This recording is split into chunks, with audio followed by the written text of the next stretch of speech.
Remakes are quickly becoming all the rage nowadays. With Capcom clearly leading the charge with games like Bionic Commando and Street Fighter, there's so many other franchises out there that should be brought back in some way, shape, or form.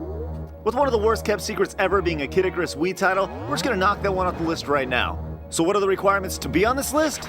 You just have to wonder what the hell's taking so long for it to be made. Hey, I'm Stuttering Craig for Screwattack's Top 10 Games That Need to Be Made. Number 10. As absolutely horrific as it looks now, when Star Fox was originally released, it set the bar for all rodent-related airplane games.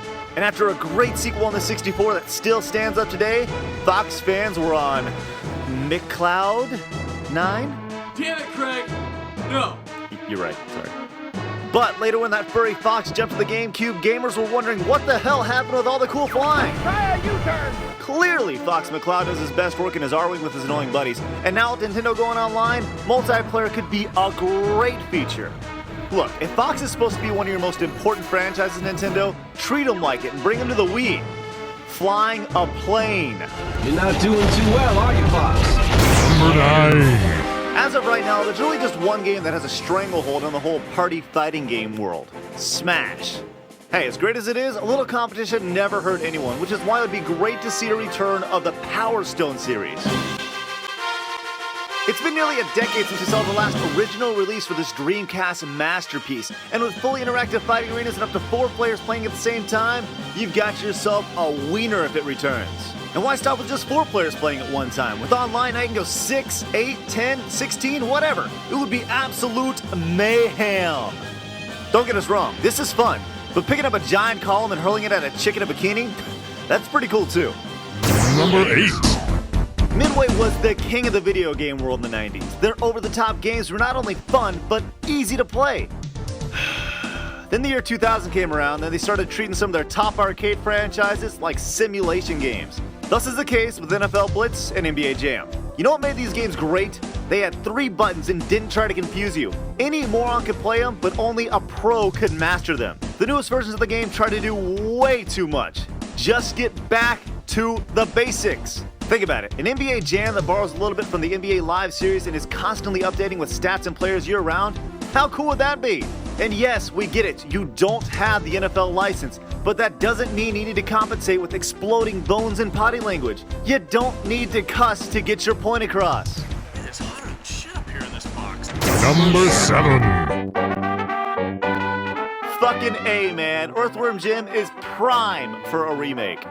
Rumor has it that a new game may actually be in the works, but so little's known about it, we're not gonna hold our breath.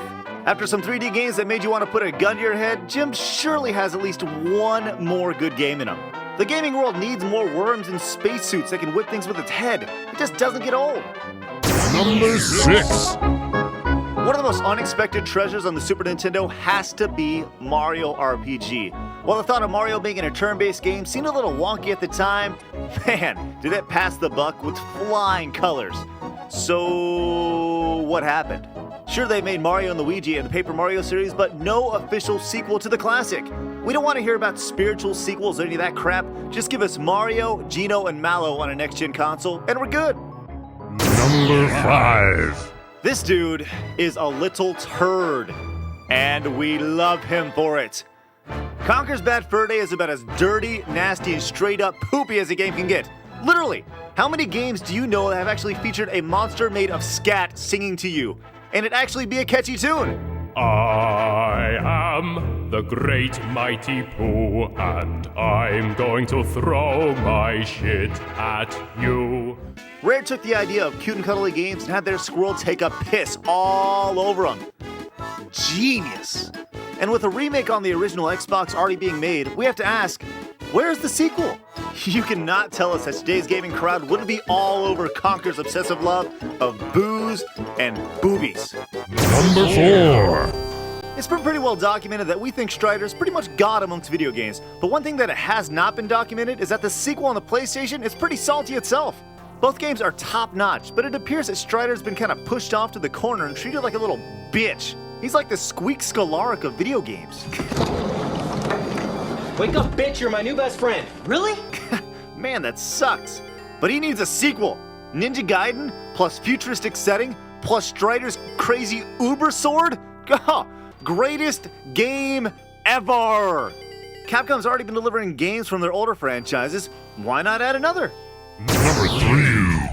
It's been hinted at, denied, hinted at again, Christmas cards and music, and then denied again, and hell, we have no idea where it stands right now, but KI3 just needs to happen. While it's been said that Rare's not going to make a fighter just to make a fighter, and the game needs to be unique, that begs the question, how much more unique can you get than Killer Instinct? It's obvious that we want it, it's obvious that you want it, and we are the market. So what's the deal, Rare? Quit yanking our chain and give us the good stuff. We want Ultra Combos! Number 2. Nintendo knows how to take care of its plumber. They always seem to deliver on Mario games, so much so that we're willing to sift through mounds of just awful third-party games on their consoles. That says a lot. Obviously, Mario's been involved in some of the best games ever. Case in point, Super Mario Bros. 3. All the power-ups, secrets, crazy levels. Oh man, this game is just incredible. Hell, we named it the best Mario game ever. And while 3D Mario games like Galaxy are spectacular, what about the response to the 2D new Super Mario Bros. On the DS? People loved it and bought it. So why not make a new 2D Mario game completely modeled after Mario 3? We're talking flying, huge turtles, and for God's sakes, Tanuki and Hammer Brothers suits. Just call it Super Mario Bros. 3. 2! Hell, Final Fantasy did it. Alright, let's hit that recap before we get to number 1. Number 10, Star Fox. Number 9, Power Stone. Number 8, NFL Blitz and NBA Jam. Number 7, Earthworm Jim. Number 6, Mario RPG. Number 5, Conker's Bad Fur Day. Number 4, Strider. Number 3, KI3, Make It. And number 2, Super Mario Bros. 3. 2. It's number 1. At the turn of the millennium, with technology improving and online gaming coming to fruition, there was really no reason to go back to the arcades, with the exception of one game. One of the most addicting fighting games ever, the sheer amount of recognizable characters you could play as and customizable options, MVC2 sucked more money out of our pockets faster than E3 managed to suck the fun out of their event the last couple of years.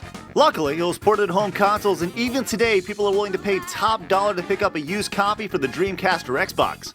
The Marvel roster's expanded, the Capcom roster's expanded, the gamers' desire for a new game is expanded, so let's see some damn Marvel vs. Capcom 3. Yes, Tatsunoko vs. Capcom is coming, but I don't know who any of those characters are. Give me comic book characters. Put it on the 360 or PS3 and you've got the arcade experience at your house. Just replace a little kid asking you for a quarter with a 12-year-old yelling in your ear the entire game.